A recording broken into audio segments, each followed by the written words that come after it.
One of the most striking things you'll see about this scene is all the debris like this scattered throughout the area. It has waterlogged the vehicle behind us, covering over the nearby street, preventing traffic from going in or coming out. People behind us, hundreds of them, have been marching through Hyde Park neighborhoods. As for how long these mangled street signs have been this way, all depends on who you ask. Break out the plastic bag here to give you an idea of some of the wind action in this area. Let's give this a shot. I can promise you it's probably not going to go real well. Oh, that is exactly what I was expecting. Let's roll the video to cover up my great shame. Jim, we're literally only about 20 or 30 yards from the other store that was looted over there. I want to bring your attention to the store right over there, Chicago Sports. There appears to be a small fire that is starting inside. You can see people outside gawking a little bit. I can tell you, photojournalist Tim Visti, who we are also with, is calling 911 to report the fire at this time. About 20 minutes ago, we saw people breaking in, stealing gear, equipment, jerseys, hats, and now it appears that it's now a fire scene. You can see people outside, smoke starting to billow from inside the store, and we are waiting for some sort of fire response out here. Photojournalist Tim Visti, were you able to call? Just talked to the fire department, and they're on their. She said they'll let them know, and they might be on their way. You see any police officers around the scene right now? We have seen none, and it has been shocking. And part of that may be that they are at different parts of the city where there is more dire need, perhaps human life at stake. These are businesses. Black Lives Matter! Excuse me, miss. I'm so sorry to bother you. These are businesses here, and what's being destroyed can be replaced. So that is always a possibility. But to your initial question, we aren't seeing police here right now. Now look at the raging fire. It was a small fire, and now look at it. Jeremy? And Jim, we've seen this build. I want to immediately say that from our 911 call, it took Chicago firefighters, police officers, about 10 minutes to get here. Considering all that's going on, pretty decent response time. And you can see the firefighters battling the flames and the smoke right now. This thing lit up in only a matter of minutes. Earlier this evening, we saw someone with a skateboard bust through there. People followed, and as a result, they started stealing and looting a bunch of items inside. Now, that was a sports store that's now going up in flames. There appears to be offices above there on the second and third floor. In addition, it's right next to Naf Grill, an eatery here, and ATI Physical Therapy. So immediately you got to wonder to yourself, what about the smoke damage, the forthcoming water damage? What about all the items that were inside that were looted before this store was set on fire? Matt Creedon had a run-in, resulting in a remarkable story. But before he can share it, he'll need to warm up. I don't know if you can hear that knee clicking. Like any runner, he'll stretch. Just trying to keep things loose. But he limbers up with laughter. People wonder why I'm so happy, because I like dance runs. I think this is from the Breakfast Club. Getting them shoulders.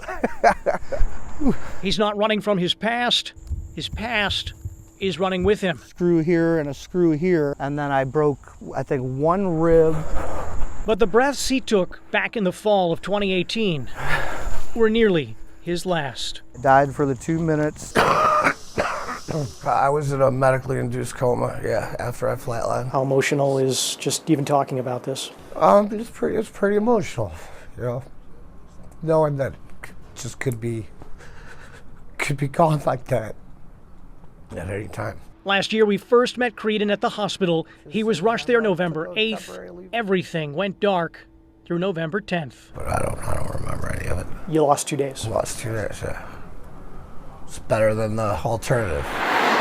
He was working near Lombard and Roosevelt in Oak Park, helping his mom at Associated Tire and Battery, when he was hit by a driver, shattering parts of his body and his short-term memory. I had to have emergency open heart surgery. At this point, the only running he was doing was running up medical bills in the tens of thousands.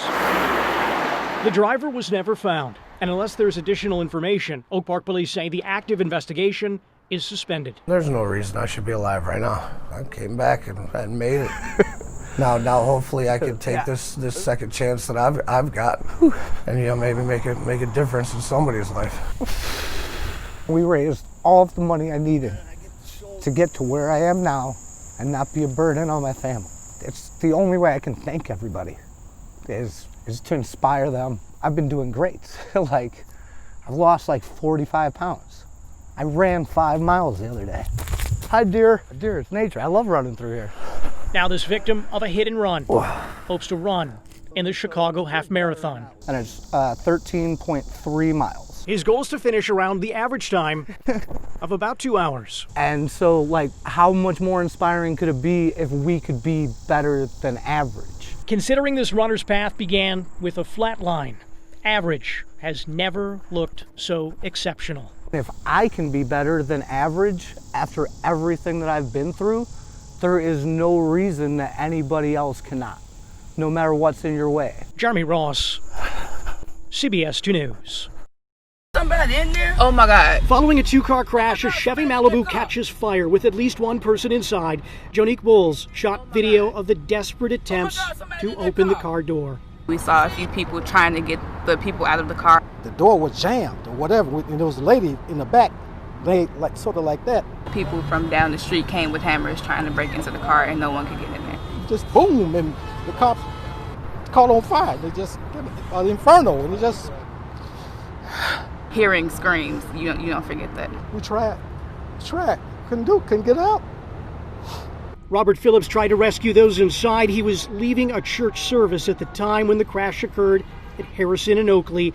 Police say the Malibu struck a Mitsubishi Outlander, then toppled a light pole. The impact scattering car parts. The Malibu eventually caught fire from the crash. It sounded like a gunshot. Then I heard this boom. It was emotional. Couldn't get her out. Excuse me. I can't imagine what he's going through. The agony of loss felt at the crash scene. Friends and family of loved ones learning the impact proved fatal. Firefighters say at least 3 people died at the scene, a place of a violent collision and enormous grief. I just pray for strength and for peace for these families. And police are telling us that 2 people of interest are being questioned in connection with this crash. Of course, their investigation continues. Right now at 6:30, a violent holiday weekend in Chicago claims the life of a 7-year-old boy. Plus, we're taking a look at some of the 4th of July celebrations held around the area. And what a long, strange trip it's been. The Grateful Dead play their final show at Soldier Field this evening. Good morning to everyone out there. I'm Jeremy Ross alongside Mary Kay Kleiss. Thank you for sharing your morning with us. If you have any coffee to share as well, we could probably use that too. New this morning, a 7-year-old boy returning from a 4th of July celebration is shot and killed in Humboldt Park. Police say he and another victim were standing on the sidewalk near Harding and Thomas just before midnight when shots were fired. The boy was hit in the chest. Paramedics rushed him to Stroger Hospital, where he later died. The other victim, a 26-year-old woman, was also taken to Stroger in stable condition. Police believe the victims were not targeted. So far, no one is in custody. A 14-year-old boy is dead after a fight on Facebook transitions into real-life violence. The Wisconsin teen died after he was shot Friday night. Police say the boy and a group of friends had an argument on Facebook with another group of people over a girl. The 2 groups met up at a fireworks show. That is when someone fired a barrage of 8 or 9 shots. Police continue to search for suspects. Rescuers in China scrambled to find people trapped during an earthquake, even as the ground was still shaking. Surveillance video shows a group of soldiers running for the door after a 6.5 magnitude quake in far western China Friday. Many arrived at the hardest hit areas within minutes. At least 6 people were killed and dozens more were injured. Take a look at what's going on behind me. These serious flames in the boardwalk in Atlantic City. This fire reportedly broke out at a 4th of July celebration while the boardwalk was lined with visitors. Fortunately, no reports of any injuries. For people who have difficulty making toast, like myself, this is actually a pretty good way to go. No cooking required. And of course, both these things are non-fat, right? Of course, no calories. And fresh strawberry scones, which are my favorite. I've tried making scones before. Oh, how did that go? It did not go well. It did not go well.